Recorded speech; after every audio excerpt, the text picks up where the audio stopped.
Oh, okay. Now we're recording. Now the real thing starts. So I want to thank all of you for being here and apologize for the late start. Uh, Dr. Anuka Singh, our director, is here. So she kindly kind of introduced to the people here at Tushita. There are about 7 people here at Tushita, 7, 8 people. So, which is good because in Delhi to travel around and come to a center is not easy. It requires an effort of will. So thank you to the people who are here. Somebody who was here was asking how they can volunteer and help at Tushita. And I said to this gentleman, the very fact you have come to Tushita is a very wonderful thing. That is an offering to the center, offering to the Dharma, because, we need people to be here, to be part of a group, part of the Sangha. It gives inspiration to other people. So one doesn't have to, do a lot of work for a center necessarily to be offering to the center. So thank you to everyone for coming to the center. This is what keeps us going. And I was speaking a little bit about the importance of centers and the importance of Tushita. But before I go on, because I will speak a bit more about Tushita and the offering of Dharma before we start looking at the sutra again. But before that, let's have some quiet time together because some of us have had a busy day and have traveled in traffic and had thousands and thousands of thoughts today. It's amazing, yeah. Somebody did a calculation, some scientists, or, we think a lot of thoughts every day. That's pretty tiring, that wheel going around and around, It's like a tire getting worn out. So let's be quiet and just remember to ourselves why we have come here. And then I'll also add a little motivation after a while. But let's sit quietly together, which is something very important. And we don't do enough of it in our life.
Mm.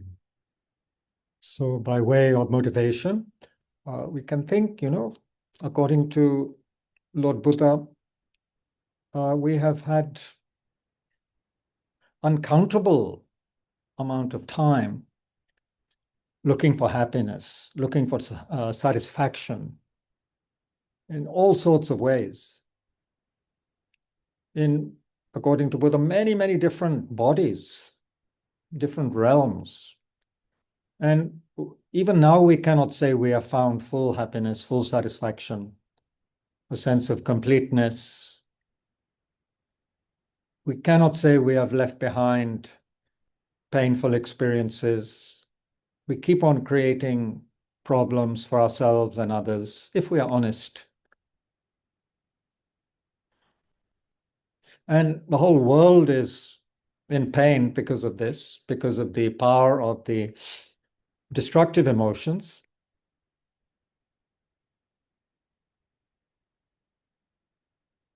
The Buddha taught we all have the Buddha nature. We all have the capacity to wake up.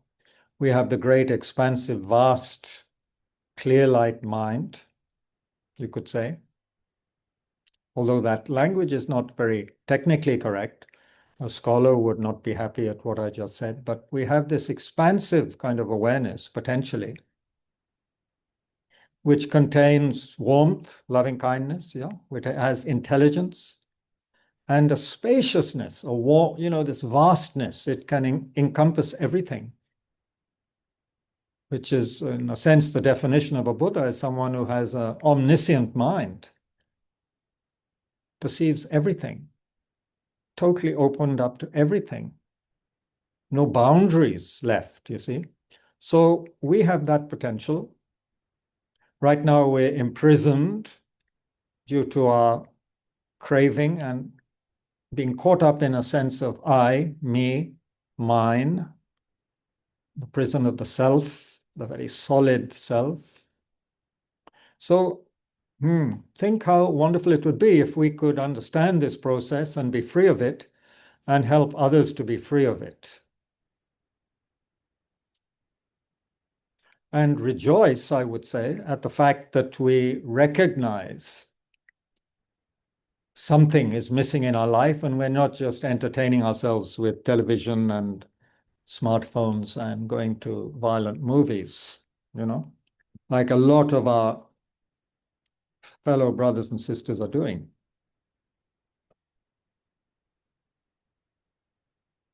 So I'm going to link this up initially as part of the motivation with generosity, which is the first bodhisattva practice. And you could say this is what the Buddha's life is also showing, apart from many other things, is this generosity, sharing the Dharma, right? Some quotes on generosity from the Buddha would be appropriate. In the Heap of Jewels Sutra, and I'm quoting from a wonderful book, Courageous Compassion, Dalai Lama, together with Tibetan children, have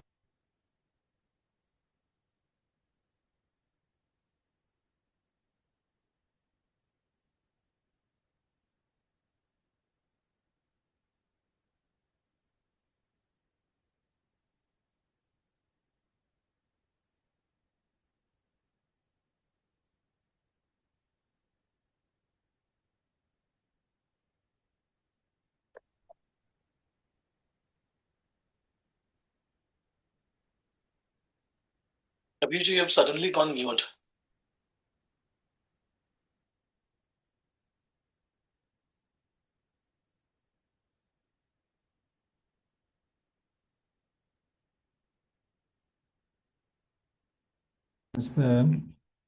Yeah, I hope you can hear Hello, us can now. you hear now?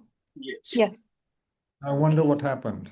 I was trying to connect the other microphone for the audience. Audience can hear, I think. But yeah, Yeah. just for them to speak, but that's okay. Okay, we can do that later. Thanks, Apurvali. So one who accumulates billions, this is from the Heap of Jewels Sutra.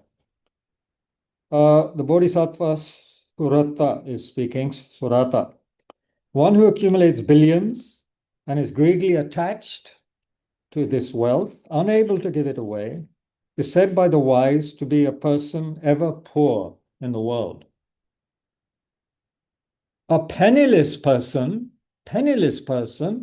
who will readily give whatever she has is said by the wise to be the noblest and richest on earth. So you have nothing maybe, but you're willing to give what you have away. This is ever noble. This is so noble. This is the richest person on earth.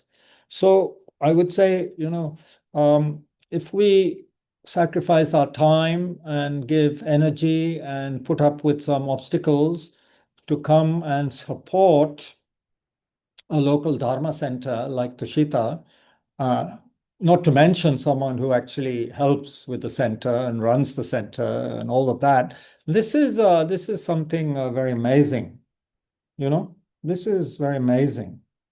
All beings want happiness, Chandrakirti says, but human happiness does not occur without resources.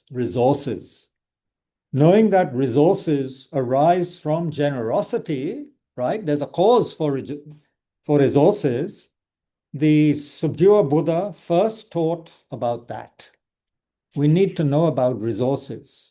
So how to create the cause for resources? Generosity.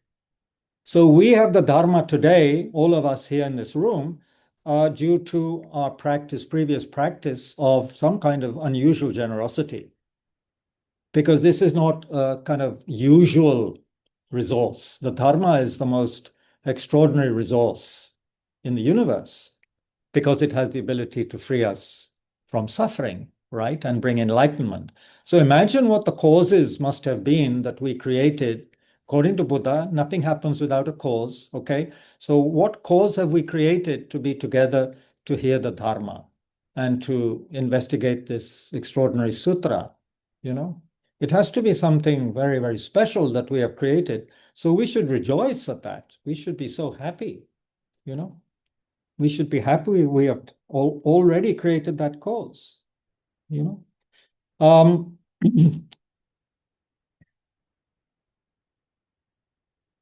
Here in the Inquiry of Ugra Sutra, the Buddha encourages us by speaking of the benefits that we receive by practicing generosity.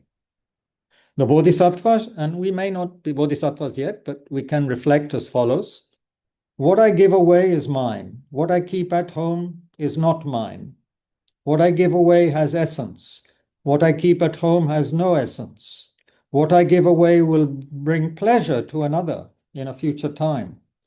What I keep at home will only bring pleasure right now. What I give away does not need to be protected. What I keep at home must be protected. My desire for what I give away will be exhausted.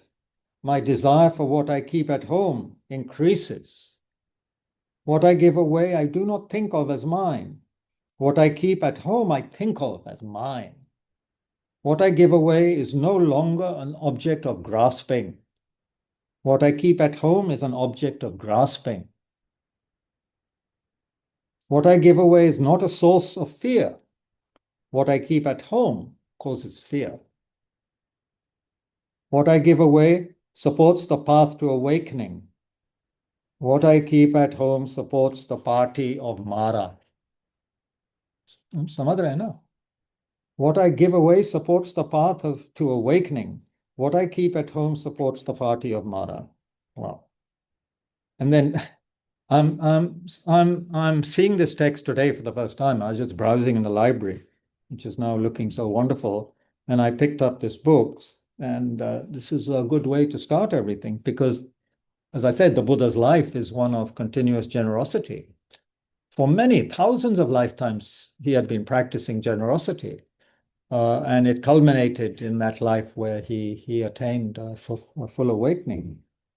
This is the advice Buddha gives to a person whom we feel we cannot give to, okay? Say, we meet someone, but we still feel a bit stingy, miserly, so we don't want to give anything to that person who has asked. So what is the advice? Welcome, welcome, Happy New Year in French. So he says, very good friends of the center have come with a group. So what do you say to someone who you cannot give to, okay? Like a beggar in the street, huh? So how should you think? So this is what the Buddha says. You should think, or you could say to that person, at this point, my strength is meager, my roots of virtue are immature, I'm only a beginner in the Mahayana. Huh? I'm subject to thoughts of not giving. I'm subject to thoughts of not giving. Yeah. I still have the perspective of grasping, and I'm stuck in taking things as I and mine. उसमें ही फंसा हुआ हूं. I'm still stuck in taking things as I and mine. My body, my book, my spectacles, my everything. And so, good person, remember he's talking to a beggar or someone who wants something from you. And so, good person, I beg you to forgive me and not be upset.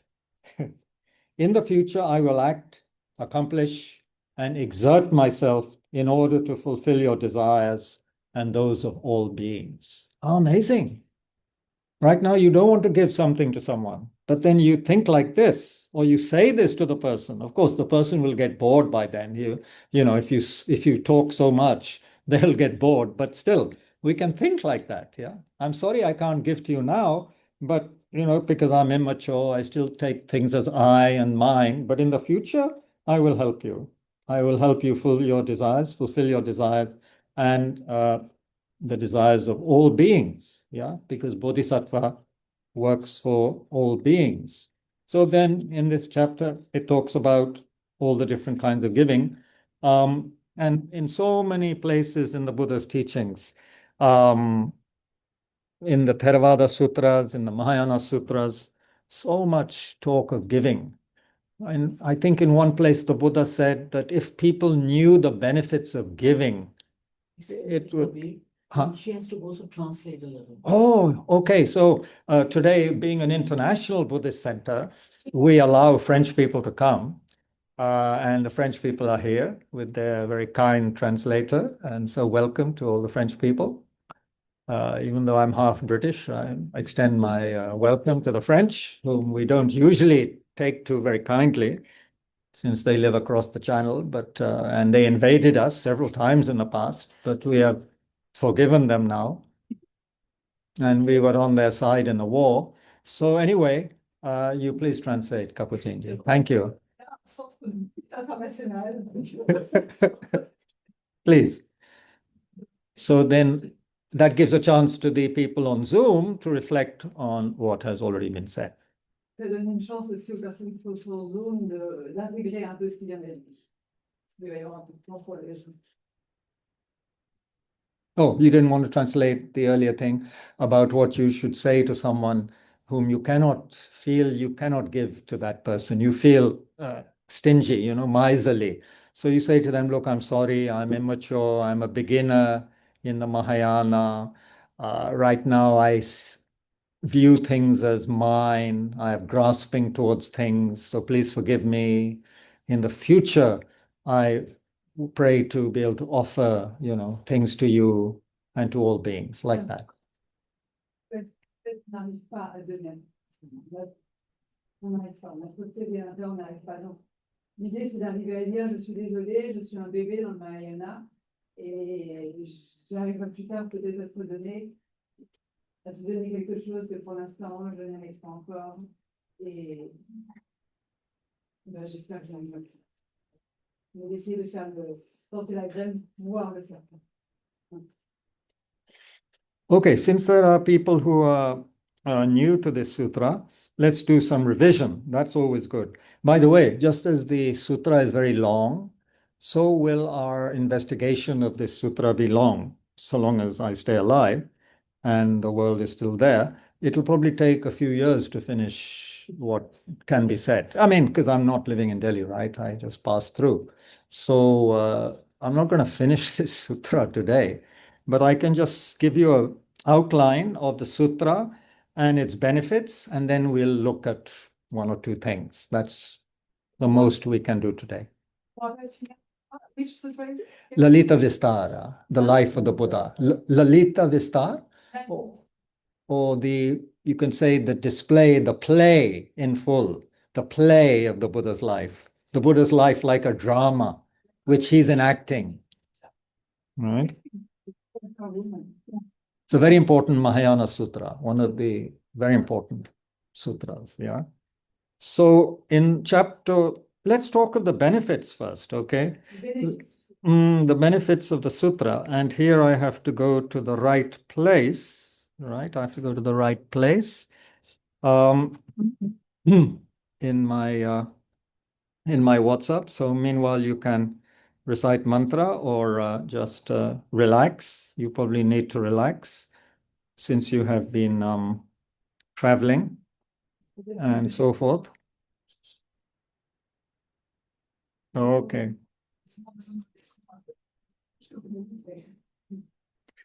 9:37. Okay. Right. So this is directly from the panel on the wall in the saying how I was inspired, Capuchin, by the Tartan Tulku's organization had all these beautiful panels on the western wall of the pond at the Mahabodhi temple, the Yeah. pond on the western wall. So the whole Lalitavistara Sutra is there. 100+ panels, beautifully engraved in the wall in golden color on black stone, beautifully done.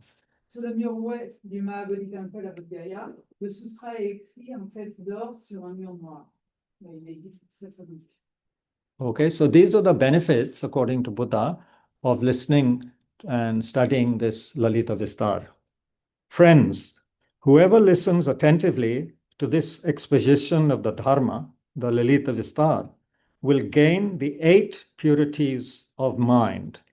What are the 8? Ouais. Celui qui écoute attentivement ce sutra va gagner, s'enrichir des 8 puretés de l'esprit. By destroying all anger, one will obtain love. En détruisant la colère, One will on va obtain love. obtenir l'amour. L'amour is good for love? Maitri? Yeah. What? I thought l'amour was more romantic love. What is maitri in French? Maybe you have to use l'amour. Yeah. Anyway, l'amour is good, right? Better than hatred. Yeah. What? Oh, okay, sorry. I studied French a long time ago, but it's not as good as you. By giving up all harmfulness, one will obtain compassion. En abandonnant le fait de blesser les autres, on va gagner la compassion. By clearing away all displeasure, he will obtain pleasure. Pleasure. So by clearing away everything that is unpleasing, I think it means in the mind, that is, one will gain pleasure. En enlevant dans notre esprit tout ce qu'on pense qui nous amène du disconfort, en fait, qui n'est pas agréable, en fait. By abandoning desirous attachment, by abandoning desirous attachment as well as hatred, one will obtain equanimity. Equanimity. En abandonnant l'attachement, on va gagner l'équanimité. By gaining mastery over all the desire realms, one will obtain the 4 stages of meditation. En masterisant Over all the desire realms. tout le monde du désir, en fait, on va gagner quoi?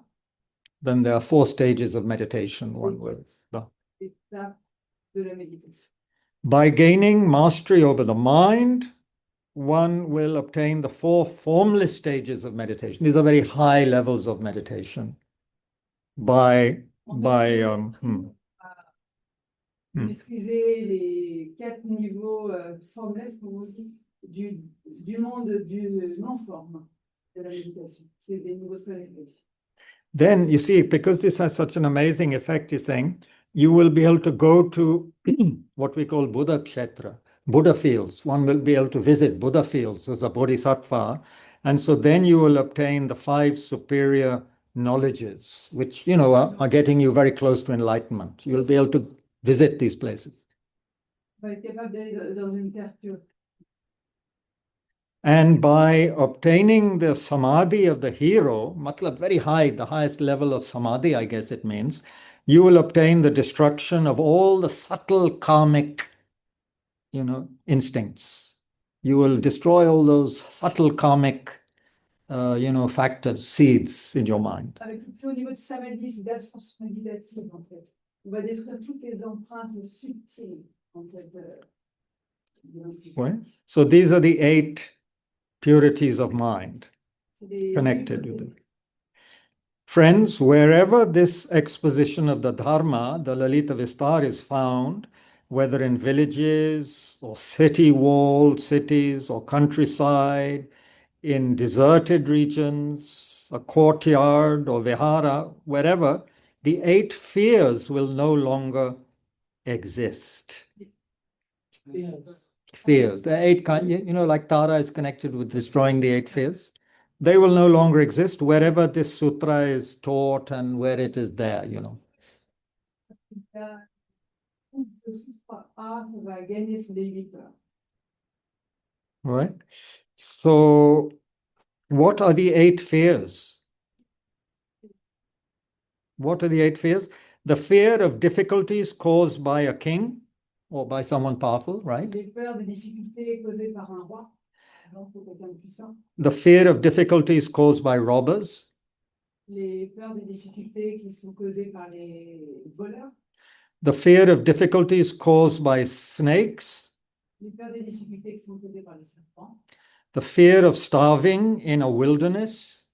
La peur d'avoir faim dans un endroit sauvage. The fear of difficulties arising from disputes and feuds, between clans or La peur des people. difficultés qui vient après une dispute, une guerre entre clans. Fights and things like that. Then the fear of difficulties caused by the gods. La peur des difficultés causées par les You see, according to Buddhism, there are 6 realms, okay? One of these, and there are many different levels of gods or beings whom we cannot necessarily see. Great bodhisattvas can see them. Il y a différents niveaux de Dieu que nous, on ne peut pas forcément voir, mais eux, les bodhisattvas, ils peuvent voir. Some are jealous gods. Il y a les dieux jaloux. And like in the Greek myths, you see, many gods behaving very badly, right? In all the So like that, there are gods who create difficulties, Il y a des dieux if we are not doing what they want. qui So those fears go away. Then the fears of difficulties caused by the nagas, La peur des difficultés causées par les nagas. yakshas, and other beings. The fear of all harms will no longer exist.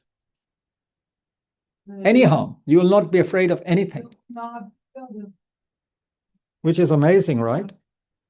It's like in the Heart Sutra, where they say, if you do that, then the bodhisattva goes beyond fear. Ouais. Yeah, before the recitation of Gate Gate Paragate, they speak of how the bodhisattva, through understanding emptiness, goes beyond all fear. C'est comme dans le sutra du cœur, en fait, les bodhisattvas vont au-delà des peurs, ils n'ont plus de peur. Okay, so that's pretty amazing. These are the 8 fears. In a word, in short, friends, even if the Buddha lived for immeasurable kalpas and spoke the praises of this exposition of the Dharma day and night, there would be no end to the praise of the teaching, as there would be no end to the energy of the Tathagat. Matlab, one cannot end praising the benefits of this sutra. Il n'y aurait pas d'être au bénéfice de ce que ça a pu générer.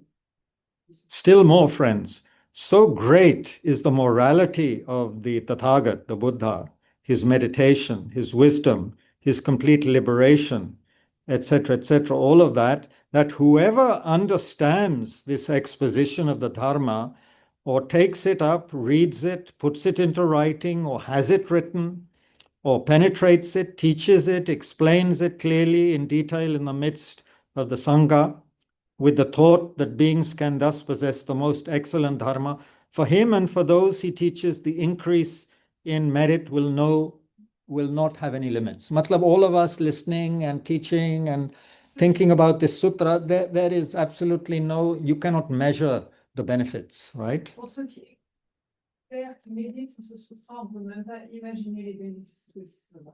And I think they're suggesting it's because of the greatness of the Buddha, the greatness of his morality, the perfection of his morality, that there's no limits to the benefit of listening. La grandeur de la moralité du Bouddha. His meditation, his wisdom, his complete liberation. Sa libération, Due to that, his immeasurable vision, sa vision, because it is unlimited in its knowledge of liberation. Yeah, that's why listening to what he says what he has said is so powerful. c'est pour ça qu'écouter ce qui est dit est tellement puissant. Yeah. So these are some of the benefits of the teachings. Les bénéfices. Yeah. And actually, at this place in my WhatsApp, I had also included a quote by Hermann Hesse, the German author, Hermann Hesse. He wrote Siddhartha and many things. This is one quote from him, just to show how, I think, how fortunate we are to have encountered the teaching of the Buddha, because the normal human experience is one of frustration, of even despair, of suffering. C'est une citation en fait, de Siddhartha qui exprime la chance qu'on a d'avoir rencontré le Dharma, parce qu'en fait, l'expérience ordinaire humaine est une expérience de frustration. And is it désespoir, desperation? Yeah. So like that. So Hesse said, I have had to experience so much stupidity, so many vices. You understand vices? So much error, so much nausea, disillusionment, and sorrow, in order to become a child again and begin afresh, to again, start light afresh.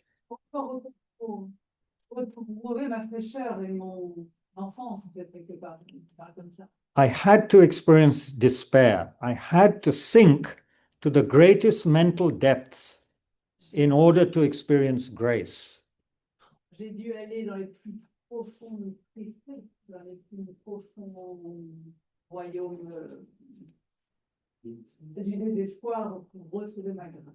For grace to come. So it's a kind of grace to come across the Buddha's teachings, one would say. Those of you who have studied, Buddhism in the Tibetan tradition, you know how much is spoken of the precious human life, right? And how rare it is, Cette précieuse renaissance humaine, certains vont étudier l'importance de cette précieuse renaissance humaine, et c'est tellement rare de rencontrer des instruments de Buddha. And then not only rare, we have this human body, we have met the teachings, we have met qualified teachers, all of these things,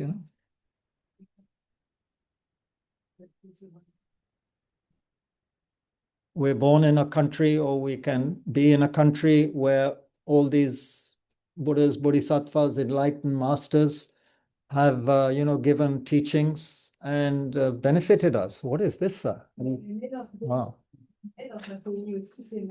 Did you want something? Thank you. And we depend on the kindness of others. We have, I mean, here I was getting a bit thirsty, and this thing arrives, It's the kindness of others.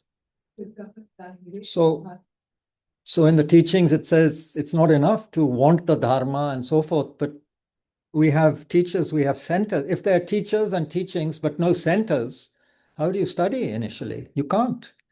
And you don't know where to study, where to start. And to have people you can practice together with who give you support, you see.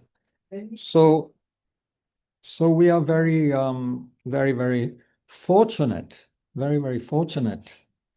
And so in the beginning, this is a very important thing they teach, as you know, in the Lamrim at the beginning. How should we listen to the teachings?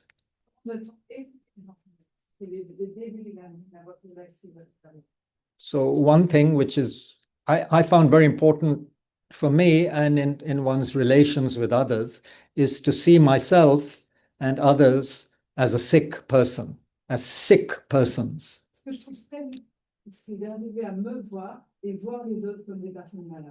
It's like being in a mental asylum. You don't expect people to behave well. They're not going to behave well in a mental asylum, right?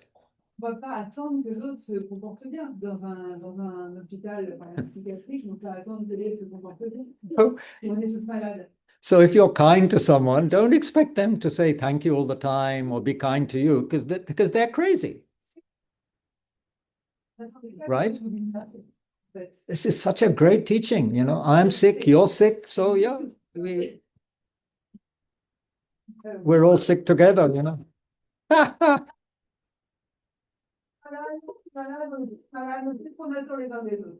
What a wonderful thing we all share. Anyway, so we're sick. The Dharma is the medicine. Huh? Madness shared. Madness shared. Yeah. So Dharma is the medicine, right? And even if it's a kind of foolish person like me here, at least what I'm putting across is mimicking what the Buddha said, is broadcasting it. So here's the doctor. I am temporarily, you know, the doctor, you know. Dharma is the medicine. Of course, Buddha is the great doctor. I'm just, I'm like the pharmaceutical agent who is just, you know, selling the medicine. Not even selling it, very cheap, cheap and best, cheap and best. Because Tushita, as you see, doesn't have any charge at the door, you know. It's a very generous center. Then, very important, the Dharma, then we should think is something not to be taken home and put on the shelf, like sometimes we take medicine and we don't take it. We put it in the shelf and we find it years later, it's gone bad. So we have to take the medicine. We have to practice the medicine, practice the Dharma.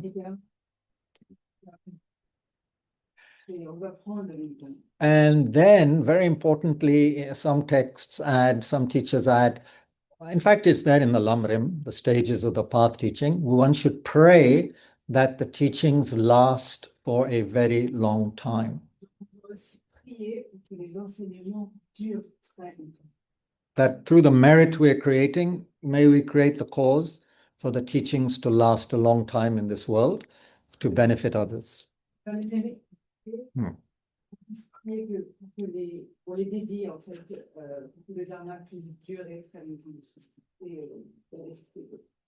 And of course, that is there, as you know, in the seven limb prayer, we have the rejoicing. After that, we have, you know, requesting the teacher to remain and not to pass into nirvana, yeah, to turn the wheel of the Dharma continuously. Yeah.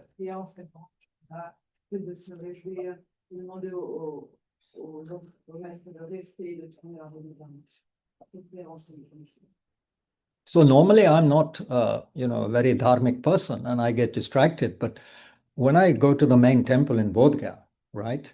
And then you...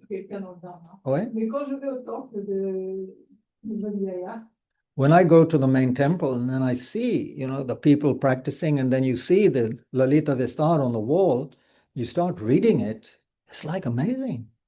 It's like amazing to read about the life of the Buddha. Oui, c'est ça, et je vois les gens prier dans ce temple, et puis je vois le Sutra de Lalita qui est écrit sur le mur, c'est incroyable. Yeah. So then I thought it would be nice to share some of that with others. Yeah, yeah. One other personal thing also actually came up when I was looking at this, because all of this can be seen, can it not, as right speech. And when I read this on the wall in Bodhgaya, it reminded me today of a personal story from my life, or, you know, from my family, which I'll share with you. But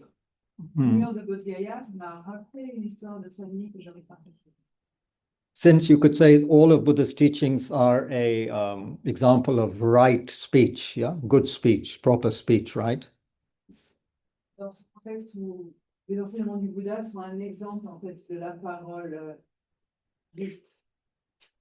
So here in the Lalitavistara, it says, right speech is a door, a luminous door, you know, a door full of light, which opens the door to the Dharma. Right speech is a luminous door of the Dharma. It leads to understanding that a syllable, just one syllable, or even an entire discourse are the same as an echo. It is a luminous door of the Dharma. It leads to understanding. ça amène à comprendre que that just one syllable or even a huge teaching une step sacrée ou alors un enseignement is just like an echo, or the same like an echo. c'est juste comme Anyway, that's kind of a more deep sort of emptiness kind of teaching, but right speech is spoken of so much in Buddhism, right? la parole. So here's a very sad story, but we need some sad stories also to make us want to not engage in that. So I was speaking to someone, and I'll keep it as impersonal as possible, no names, of course. So I have a large Indian family, not my own kids, but uncles, aunts, and all.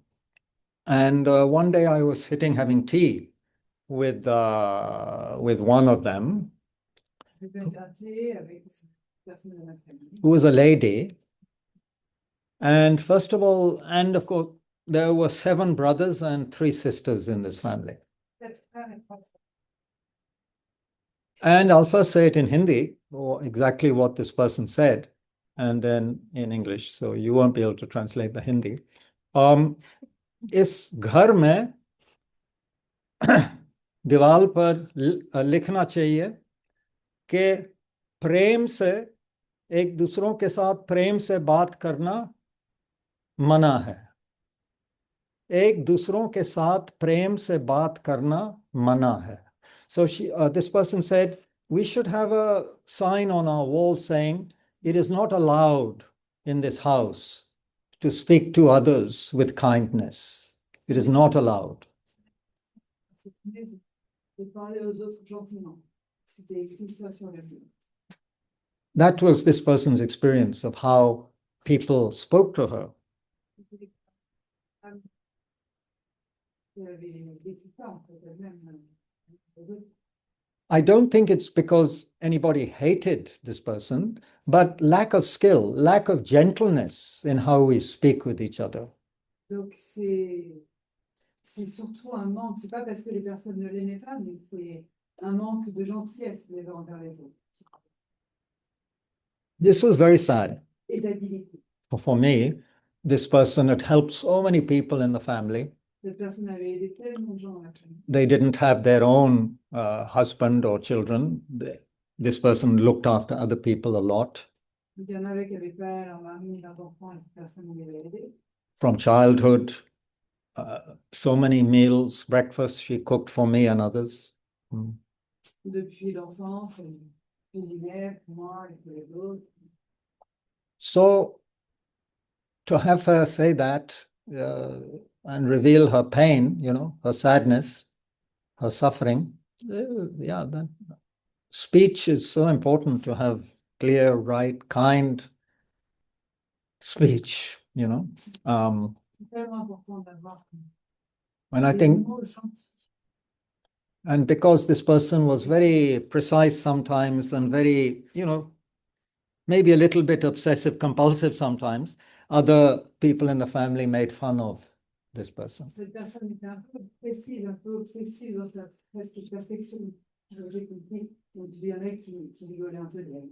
And the men in the family used language which this person didn't like, It was very rough for her ears, L'homme de cette maison utilisait des mots durs, en tout cas des mots qu'elle ne pouvait pas vraiment comprendre. C'était dur pour elle. And no expressions ever. I never saw anybody really thanking this person or any kind of loving words, actually. Kind, loving words spoken in a nice way. I never experienced, even though she did so much for everyone. J'ai jamais vu une personne lui parler gentiment, lui dire des mots gentils ou la remercier de tout ce qu'elle faisait pour les autres, alors que c'est une personne qui aidait tout le monde. Anyway, C'est beaucoup pour lui. this is just, so everything the Buddha spoke was for our, liberation, for our benefit, to free us from suffering. And of course, we don't have a recording of how, the Buddha's voice, and I'm sure he wasn't speaking just as a, father to the son or daughter, but I'm sure everything he said had that tone of it would have come across with that sense that the Buddha is trying to help me, loves me and wants to help me. I'm sure that would have been a very powerful part of how the Buddha spoke, right? Donc, le Bouddha est là pour justement qu'on puisse entendre un speech, une parole délicieuse, mélodieuse en fait. Et je suis sûre que le Bouddha l'aide et l'a aidé énormément. So, yeah, I just wanted to mention that. Now, there is so much in this sutra. I mean, let me just go through a little bit of the summary, just so that some of you will get some inspiration perhaps to read it, because it's online. We can share it with everyone. It's very easy, just a click. So the sutra is 27 chapters, starting from how he is in his present life telling the monks that I'm going to tell you about my life story. That it starts with that, and it ends with him attaining enlightenment and giving the first discourse. That's sa vie en fait. Il va raconter au moine, et puis ça finit par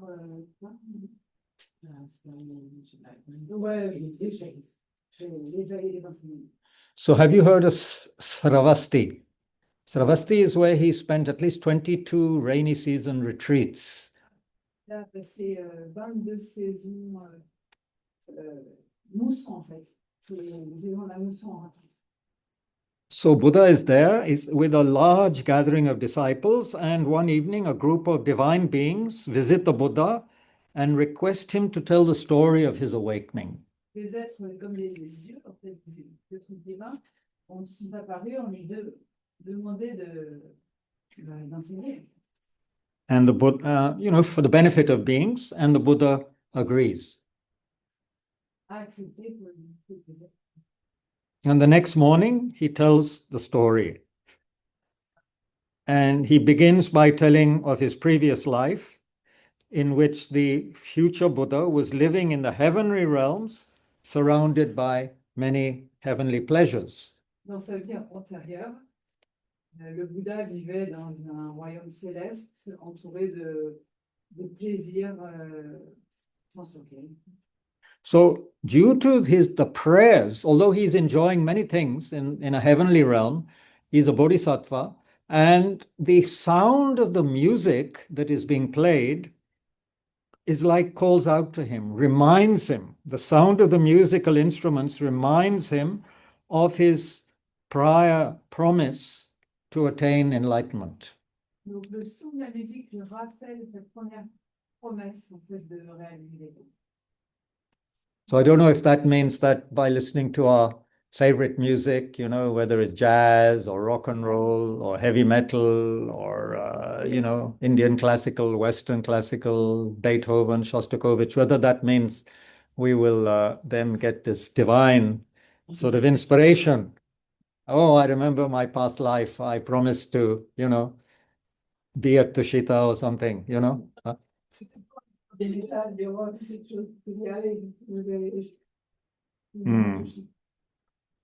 So, chapter 3, once he is reminded of his commitments that he had made, the Bodhisattva announces that he is going to abandon his divine pleasures in order to take birth in the human realm. Quand il s'est rappelé de son engagement, il a dit qu'il allait arrêter les plaisirs sensoriels et renoncer pour pouvoir. Non. And the gods are very upset, but he says, no, I have to do that. I'm going to go there and attain complete enlightenment. Et les dieux n'étaient pas contents. Mais il a dit, je vais le faire et puis je vais réaliser les rêves. Je vais renaître sur moi, je vais réaliser.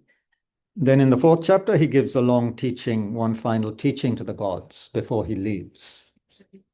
Avant de partir, il enseigne le Dieu. And in the 5th chapter, he installs Maitreya as his regent in the heavenly realms, in the Tushita realm. Il instaure Maitreya comme son régent dans le royaume des dieux. And he sets out for the human realm, accompanied by a great display of divine offerings and many auspicious signs. Yeah, so he's in the Tushita heaven. Yeah. He puts Maitreya there, like here, Oh, yeah. you see. Yeah. And Yeah. he prepares to go into the human realm, and he's together with there are many, many offerings being made by the gods, and many auspicious signs happen. Non? Il y a plein d'offrandes qui sont faites par les dieux.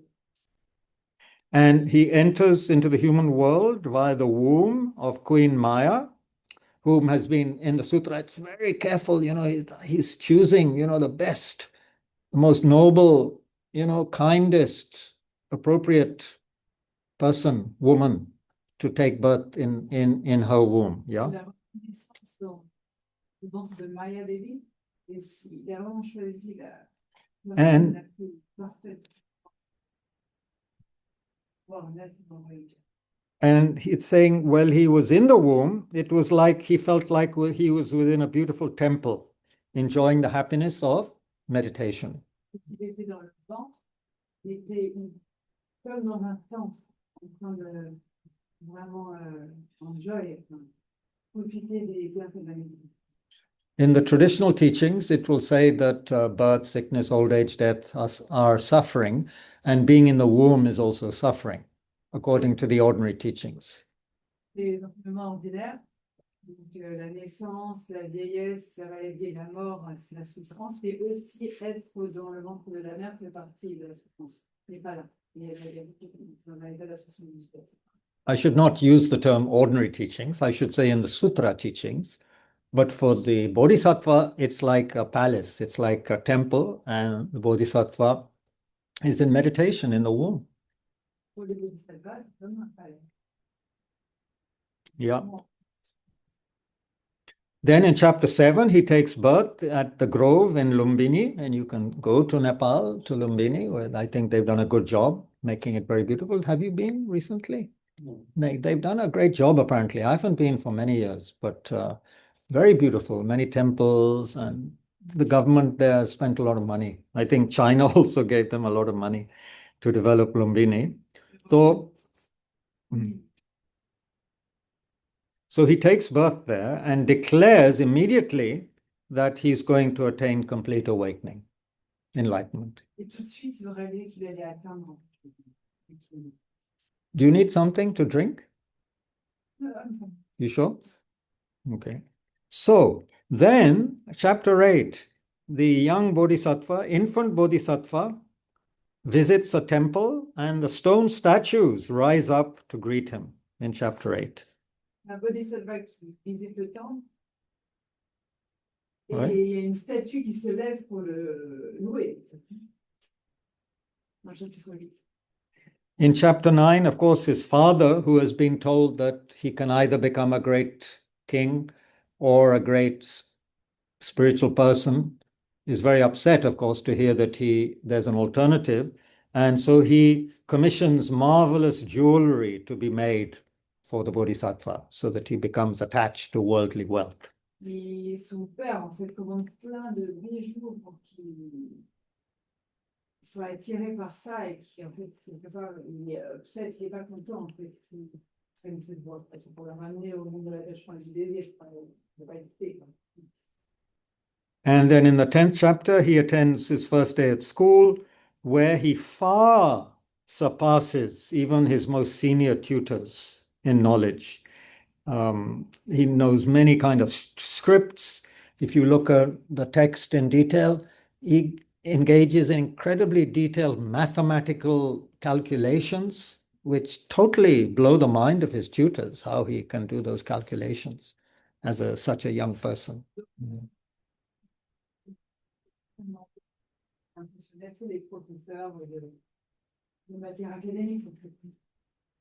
In chapter 11, he visits the countryside as a very young boy still, and he attains highest level of samadhi. He sits and he goes into samadhi, very deep level of samadhi.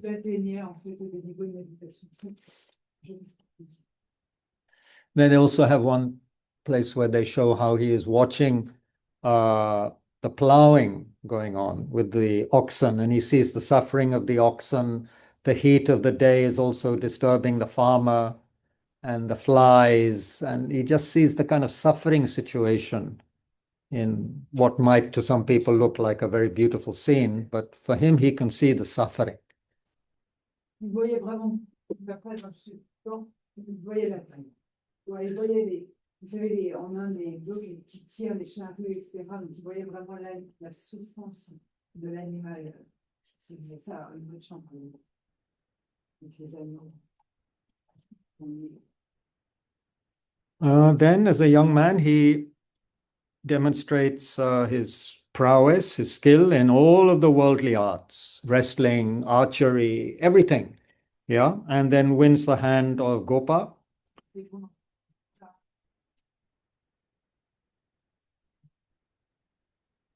Who is a girl of the Sakya clan. And there's a lot in the text, of course, as you know, her attributes, her greatness, her nobility, her beauty, everything. Of course.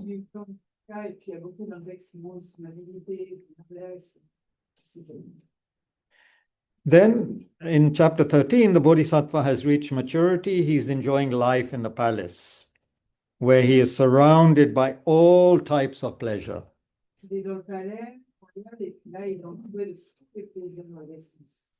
Including a large harem to entertain him. Many women dancing and everything. The gods see this and gently remind him of his vows to attain enlightenment.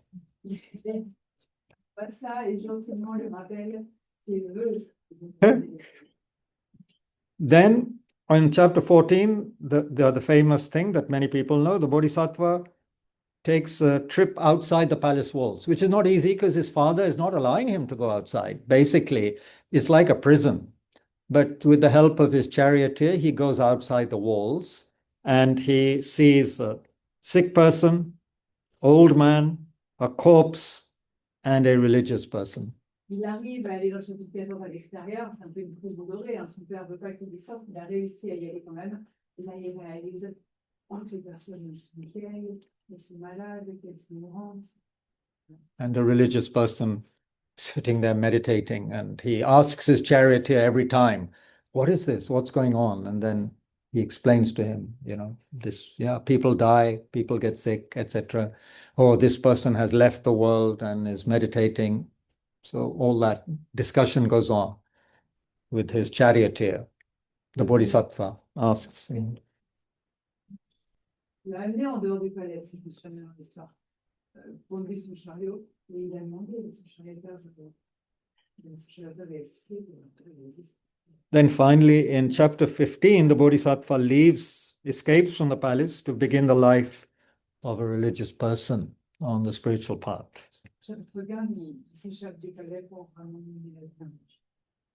Yeah, then he seeks out teachers, but he quickly goes beyond his teachers, his knowledge far surpasses his teachers.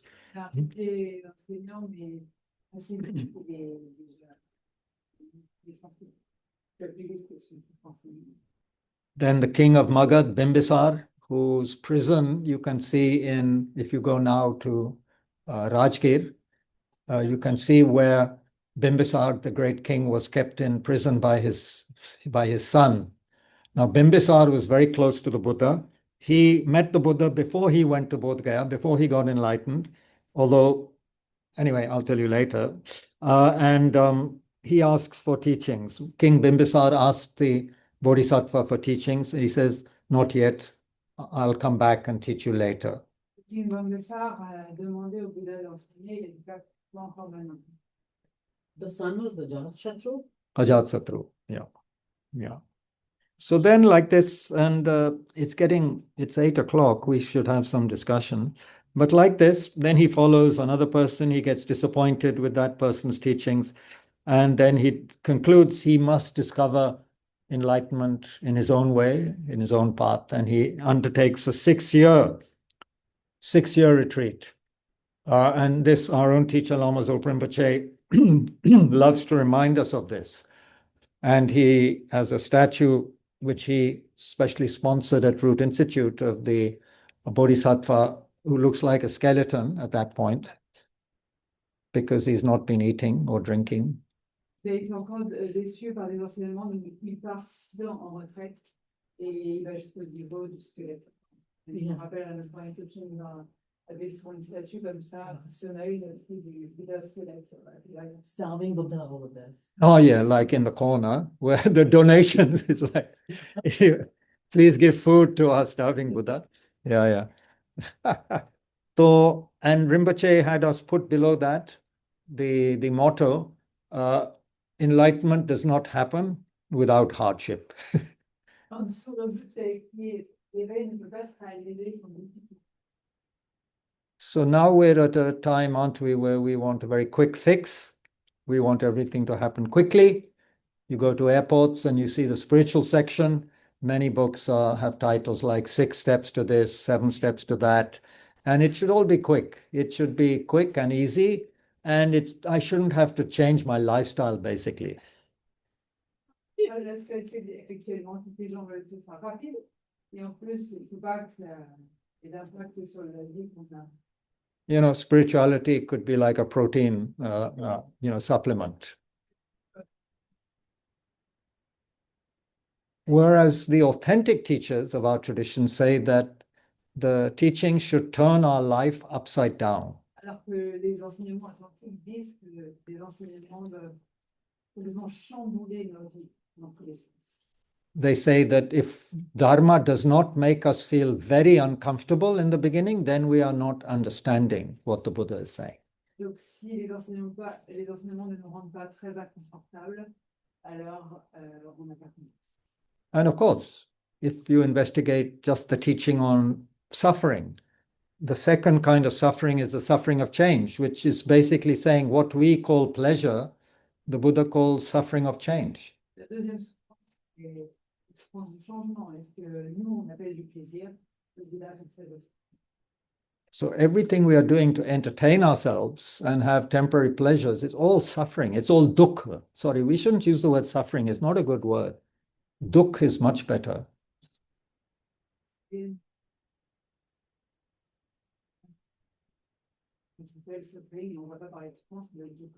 So dukkha is an interesting word. Yeah. Dukkha has been analyzed by several scholars, and I really like this particular analysis of Stephen Goodman, whose book I recommend to everyone. I don't know if it's there in French, but Stephen Goodman's book on the Buddhist psychology of awakening, it's a book on the Abhidhamma, the Buddhist psychology of awakening. La psychologie bouddhiste de l'éveil. Stephen Goodman. Stephen Goodman. Right? So he says there is dukkha, and in Sanskrit there is sukha. Dukkha. Sukha is like ka refers to space. Ouais. Sukha is like open, vast space, you know. And it's the modern Hindi word even for pleasure, but more than pleasure, it's like bliss, or pleasure. Something good, you know. And dukkha is contracted space, where you become like this. Dukkha. Really? So he might have read the book or heard the teaching, yeah. I find that very useful. So Goodman says it's like a crowded mind. Your mind is crowded with garbage. So there's no space.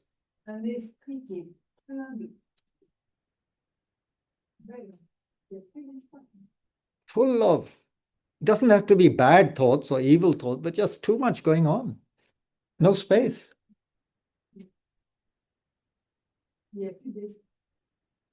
So I don't know why we're talking of dukkha, but anyway, that's the main teaching. No enlightenment without suffering. So, but in another sense, we need to understand what Buddha means by suffering.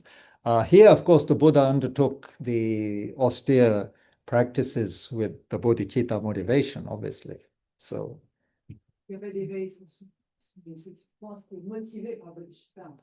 So maybe we can say some kinds of suffering are useless and we have to end them, and some kinds of spiritual suffering are necessary for some time.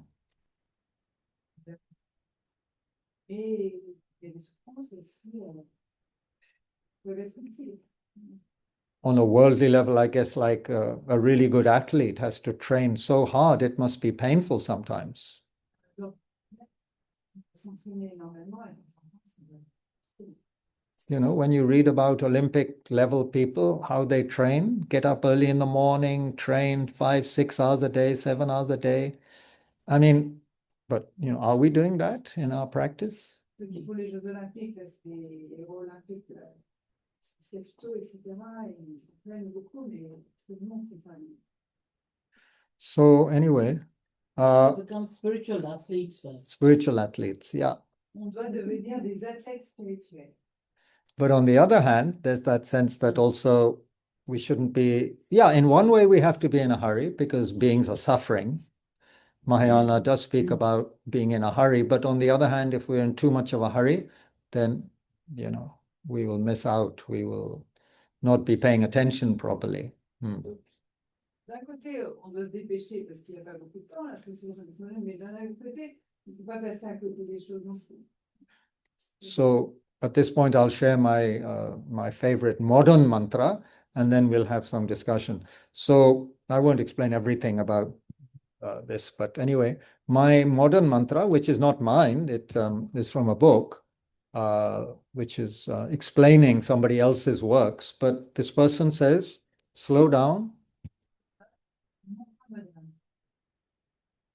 Va plus doucement, pay attention, sois attentif, do good work, fais du bon, love your neighbor, aime les autres, love your place, aime love your ton place, stay in your place, reste, settle for less.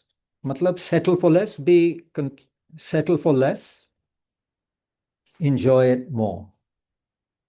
prends plus plaisir avec ce temps. So I think that's very useful. Slow down, pay attention, do good work, love your neighbor, love your place, stay in your place, settle for less, enjoy it more. And we're doing everything opposite in modern life. We're doing everything opposite. Hurry up, don't pay attention, don't love your neighbor unless they are doing everything you want, you know. Good work means me. Yeah, don't stay in your place. You should travel the whole world, you know, all the time. C'est tout le temps. You know, don't stay in one place. That shows you're a very boring person if you stay in one place and look after it and have more and more. Donc, ça veut dire que sur son idée, c'est rester qu'un endroit, And avoir toujours plus, toujours plus. and therefore we enjoy things less by having too much. Apprécier quelque chose, We get bored very quickly. s'ennuyer. So anyway, I just wanted to share that in Kabir Ji, case. can you just repeat it once more? Where are you? Who are you? Oh, there are people online. Okay. All of you squares. I'm very annoyed with people who only show their names. Masha, Supriya, Masha, Priya, Chaudhary, Shivam. What are you doing? Are you doing something else or are you listening? I can't see your faces. Nobody is live. This is ridiculous. Matlab, you're all there, but who knows what you're doing? You could be sleeping, you could be, you know, torturing your cat, you could be doing anything. So Suman, Latta, you know, Pallavi, 49925496679 Who the hell are you? That's an alien, I think. Alien forces. Martin, Tara. Was that Anil Bhavnani asking the question? Was that No, Anil Ji? no, Who's it was asking? me. It was Who are me. you? Oh, thank you for I'm showing your Anup. face. Anup, thank you. And you have a Yes. wonderful backdrop of stars and the planet. Wonderful. Okay, slow down. Thanks. Are you writing this? It's all being recorded, by the way. Slow down, pay attention, Sorry, yeah, slow down, pay attention, do good work, yeah, love your neighbor, love your place, stay in your place, settle for less, enjoy it more. So anyway, let's have some discussion now, although I haven't actually. Hanji? This is an introduction to essays by Wendell Berry, who is a great American poet farmer who gave up the possibility of fame in New York as a poet writer. He's an exquisite writer and poet. And he decided to go back to his ancestral land in Kentucky and nurse it back to health because it had not been taken care of by several generations due to bad farming and pesticides and all of that. So he has been writing, sorry. And he's been writing essays since the 60s on themes of ecology, sanity, you could say community, all of these things, and very critical, but in a good way, of where he feels America and the world is going in the wrong direction. Depuis les années 60, il essaie de communiquer, il essaie d'organiser alors que l'Amérique va vraiment. So this was an introduction, I think, written by somebody, just 4 pages of introduction by Paul Kingsnorth. I think Kingsnorth has introduced this book. The book is called The World Ending Fire. The World Ending Fire. Yeah. World Ending Fire. F-I-R-E, fire. The fire that ends the world.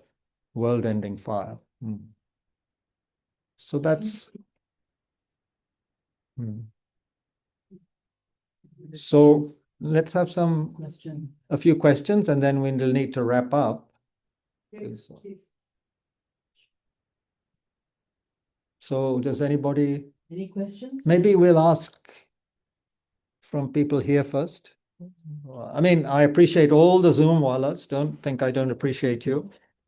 But the people here, they have come through the pollution and the fears of Delhi, all the way, the traffic, all the way to the center.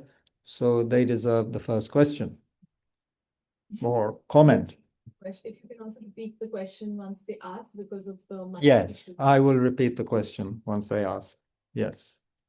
But your questions first? Yeah.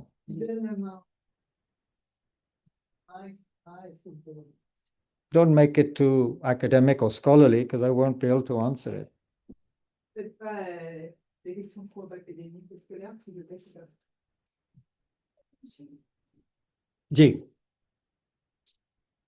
Kind of sufferings are necessary. Can you talk a bit more on that? Like what kind of suffering? Well, it's like if you're a weightlifter and you can lift 50 kilos and you want to be able to lift 100, by training, at some point there'll be some pain as you train. And then you can lift 100 and get the medal and be happy. So I guess in Dharma practice, sometimes you have to practice when you don't want to practice. Sometimes you have to practice when you are also a little sick. Your teacher may advise you to get up early and practice, or go to bed earlier, or do 2 hours of practice a day, or whatever. And it's very difficult for you. It's mentally painful, even physically painful for some people.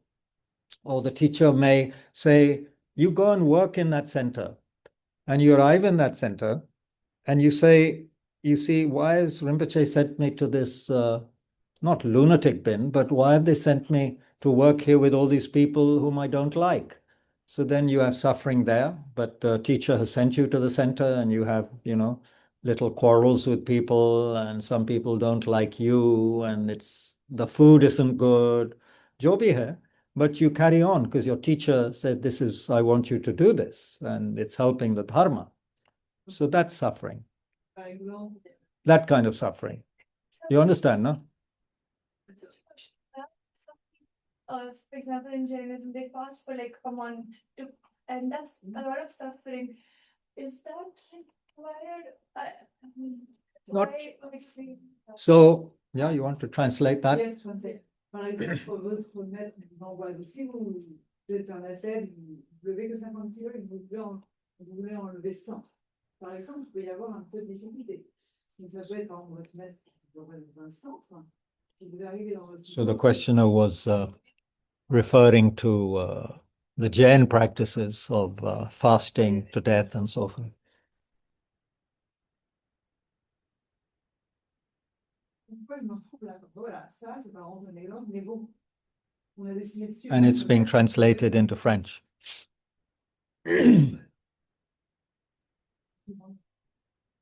So, yeah, I mean, the Buddha is not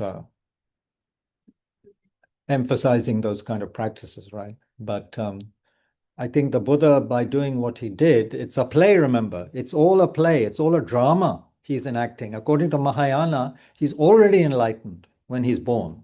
He's already enlightened before he's born. This is all a display. Manifestation. Il est déjà éveillé quand il est né, quoi. On trouve ça. That's what's called the play in full, Lalitavistara. Of course, there was a time when he wasn't enlightened. It's not like he was always enlightened. He was like us, but through practice and hardship, he giving away his body, his limbs, and this and that, and patience. Patience can be suffering, right? When you put up with someone who is abusing you, who is just not a nice person to be with, or whatever, and you put up with it with kindness and strength, that there is some suffering in the beginning.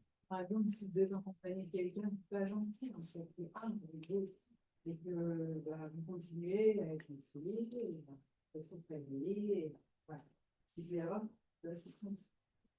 But what makes it powerful is like our teacher, Lama Zopa Rinpoche would say. He'd say, when problems come, experience them with compassion.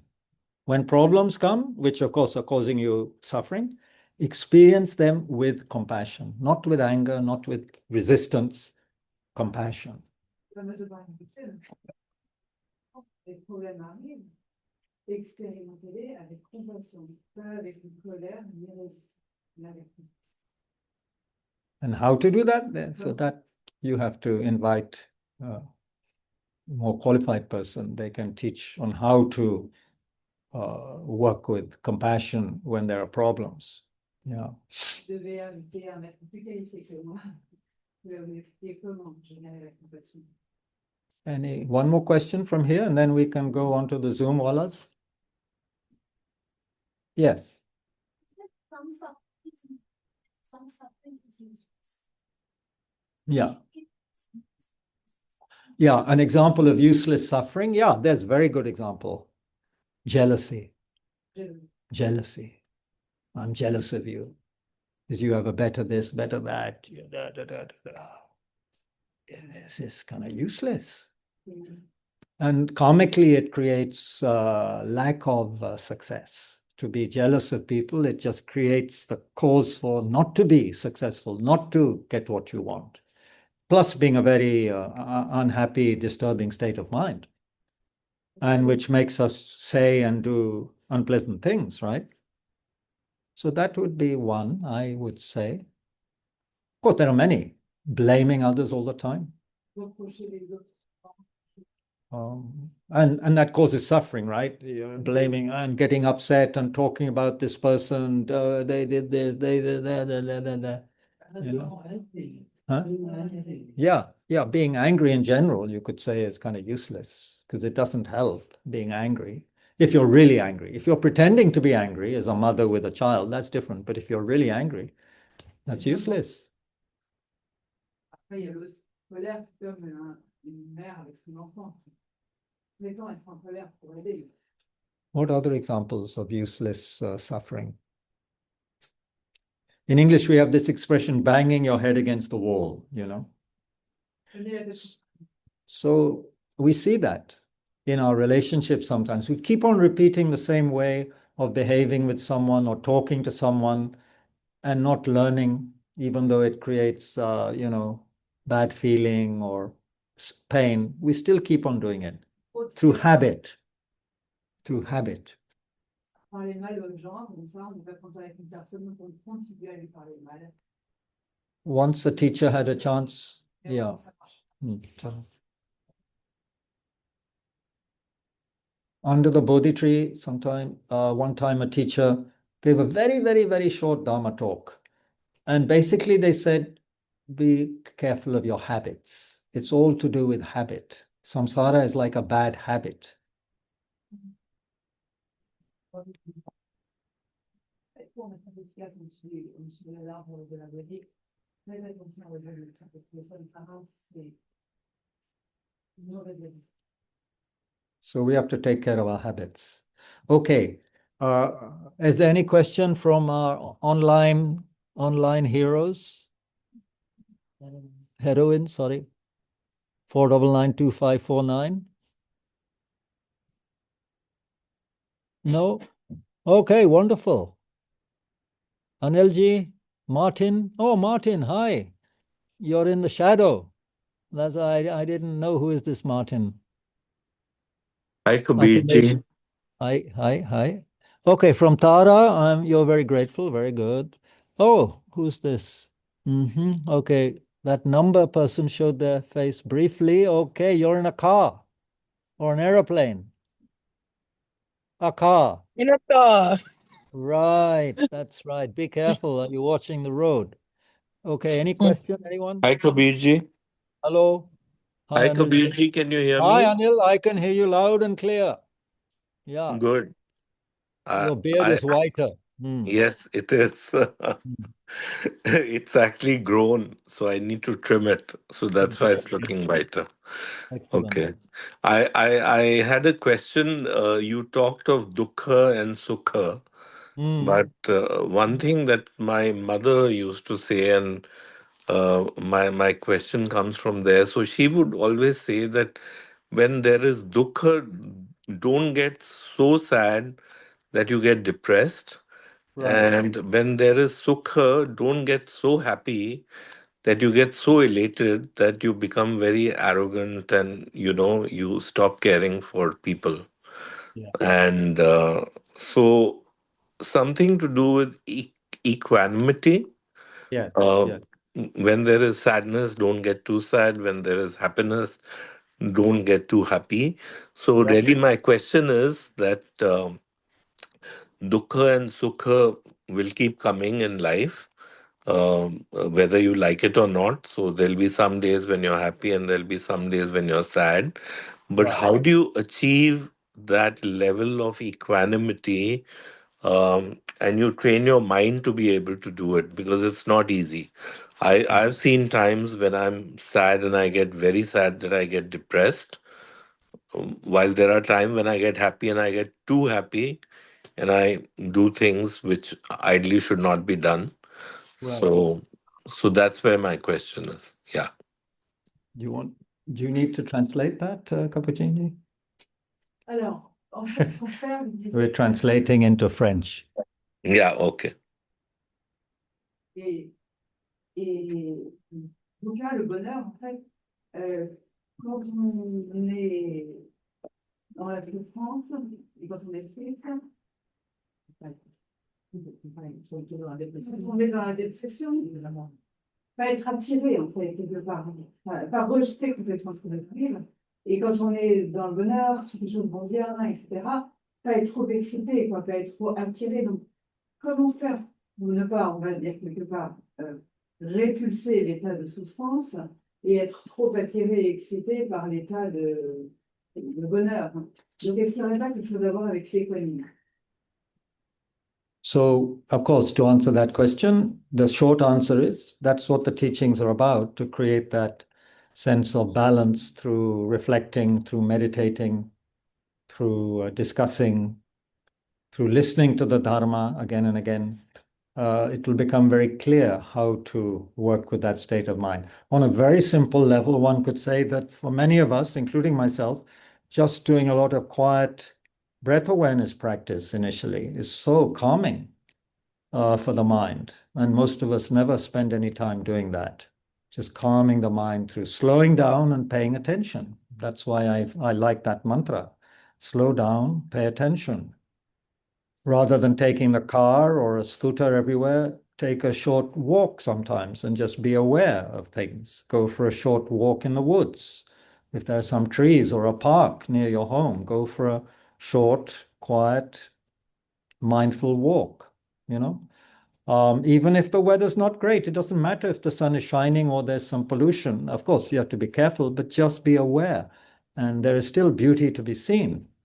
In fact, fog and mist can be very beautiful, so long as you have a mask, I guess. So, like that, we can appreciate, the daily things in life, and we know through our understanding of impermanence that things change. So, if there's unhappiness, yeah, okay, it's not going to last forever, and things become worse, don't they, by dwelling on them and keep on thinking. This dukkha is the churning. Dukkha is churning in the mind, right? Stop churning. Just stop. Let go. Breathe out. We're so uptight and we keep on thinking uselessly about things. So that's one way to just become a little bit more relaxed, you know. The teachings talk a lot about relaxing and letting go. Grasping is always the cause of suffering. Grasping, holding, let go, relax. This is what all the great teachers are saying and what the Buddha is saying. And we know these great teachers, they were so relaxed. They were so happy in a way, although sad too, but they had great joy because they're relaxed, not uptight and not overthinking. I think overthinking is the term that is used nowadays a lot. Stop overthinking, you know? Même prenez le temps de faire une méditation de respiration, vous allez vous promener, d'être attentif à ce qui se passe, que ce soit mauvais ou que ce soit pas mauvais. Mais quand des choses arrivent, c'est de ne pas continuer l'histoire, de ne pas continuer le drame. Tous les pratiquants, en fait, parlent d'arriver à se défendre, de lâcher l'histoire, en fait, de ne pas continuer l'histoire, d'arriver à let go, quoi, lâcher prise en fait sur le problème, ne pas s'accrocher et continuer le problème, ne pas continuer à penser au problème, ne pas continuer à parler du problème, ne pas tenir le problème, mais le laisser aller, quoi, se détendre. Okay. So basically we'll end now, but I think your mother, you said your grandmother, your mother gave you very good advice. Basically, she gave you very good advice, although she may not have had all the Mahayana mind training methods to get to the, apex of it, but that's basically good advice. And you get drunk on our happiness sometimes. And that can be very painful because then when we drop, it's like having a sugar high, then you drop, and then you feel very upset because you had gone too high, So to have that kind of more balanced inner joy, a quiet joy, is probably better than going up and down like a yo-yo, So anyway, I want to thank everyone. We need to stop. So I want to thank Tushita and the director, Dr. Anuka I Singh. would like to thank you, Kabir, for accepting so graciously to come here today and Graciously. Well, I don't know about that, but anyway, teach. I came. So there is some. Well, that's very kind of you, and I will. Yeah. Yes, okay. So this very kind of Tushita to offer me a book and an envelope. Lama Yeshe, this was his favorite expression, clean, clear. Clean, clear. That was his way of saying clear, open mind, clean, clear mind. Refuge, bodhicitta, and the nature of the mind. Wow. Oh, this is new. Yes. This is completely new. Yes. First published. No, I haven't seen this one. Okay. And the first teaching there I see is given at Manjushri Institute, where I also studied for a while before coming back to India. Wonderful. Thank you. Future, I'll be very This grateful. I will keep. This you please keep for the center. Yeah. This is the best you ever. Oh, this is, thank you. I'll be very grateful if you can dedicate the merit. Yes. Okay, this is, okay. So now we have a dedication. So thanks to all the onliners and those who showed their face, those who didn't show their face. Thank you, everybody. Thank you to the people here who came on time and those who were a little late due to traffic. And then thanks to the French group and to Capuchin for translating for our French friends. So we can dedicate, as Rinpoche would always tell us, to dedicate properly. That's the thing to do at the end, to not waste the positive energy we've generated. So in short, we could say it in a lazy way. We could say, may what we have done fulfill all the wishes of His Holiness the Dalai Lama and Lama Zopa Rinpoche. That would be amazing because it covers everything. But to make it more specific, we might say something like, in my life up to now, so much pain and suffering and wastage of time and so forth. And may in the future I be able to spend my time most creatively in tune with the Dharma, to be able to benefit myself and all sentient beings as much as possible. And whoever has anything to do with me, in other words, you can say anybody who sees me, helps me, harms me, thinks of me, writes to me, whatever, criticizes me, praises me, may it become the cause for that person to awaken and to be happy. So we can dedicate like that, like the Bodhisattvas do, that, those who harm us, may they benefit. And may the Dharma last for a very, very long time. This is very important. And then for our teachers to have very long and healthy lives. And for Lama Zopa Rinpoche's reincarnation to quickly be recognized and to be, very most beneficial for sentient beings. And then there's one special dedication for a very lovely man, gentleman, whom I had the good fortune to meet many times at Dr. Anuka Singh's house. His name was Dave. He was a painter and a poet, and he passed away recently, just before he was supposed to come to India again. He used to come in the winter to India. He passed away in Switzerland, and he is a very lovely man. I really always enjoyed meeting him. And his poetry, I had no idea, was so magnificent, and his paintings. So he passed away in November. And his ashes are here at the center. So we can dedicate for him, who was a very, I think, slightly tortured, very gentle soul, very talented person, Mr. Dave, from Punjab originally, and passed away in Switzerland. So we dedicate for him to have a precious human rebirth and to be able to benefit others and to be benefited from the teachings or whatever is useful for him or her in his next life. And then all the other people who are sick and ill and who have passed away, for all the war and conflict and disease, starvation in the world to lessen. And then Shantideva's, he said in one place, very simply, he said, may people think of benefiting one another, which seems very simple, but it would be wonderful if people would think of benefiting one another and not competing and harming each other. Yeah. So like that. And then sorry, translation. We need simultaneous translation.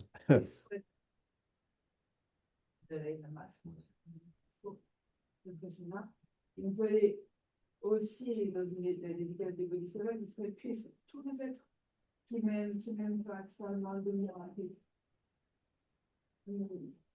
Pour rencontrer l'éveil et puisse tout en fait les êtres. Le bonheur, ceux qu'on aime pas, ceux qui nous parlent mal, ceux qui m'aiment, ceux qui n'aiment pas, c'est les autres. And then for auspiciousness, we can dedicate with the verse that His Holiness says he likes so much from, again, the dedication chapter of Shantideva's great text on the Bodhisattva's way of life, which says, as long as space endures, as long as sentient beings endure, may I myself remain in order to clear away the misery of the world. So as long as space endures, as long as sentient beings remain, may I too remain to dispel the misery of the world. So like this, you see, and we should rejoice. First we came to Tushita, then we listened, we discussed. This is potentially probably quite remarkable in many ways. So we should dedicate by rejoicing also that how wonderful it is. Be very happy, go to sleep tonight with a happy mind and pray that the Dharma texts like Lalitavistara last for a very long time, and the people who actually practice them, the great beings, may they have very long lives and continue to inspire us, help us. Et aller se coucher ou passer une soirée avec un esprit joyeux, ou bienveillant et joyeux. Ces personnes qui vous enseignent sur So dedications can also go on for a very long time, so we'll stop here. Thank you very much. Thank you. Thank you very much. Thank you. Especially our French. Thank you. Thank you. And thank you to Tenzin La, who has helped For organizing everything. for getting the center looking sparkling, and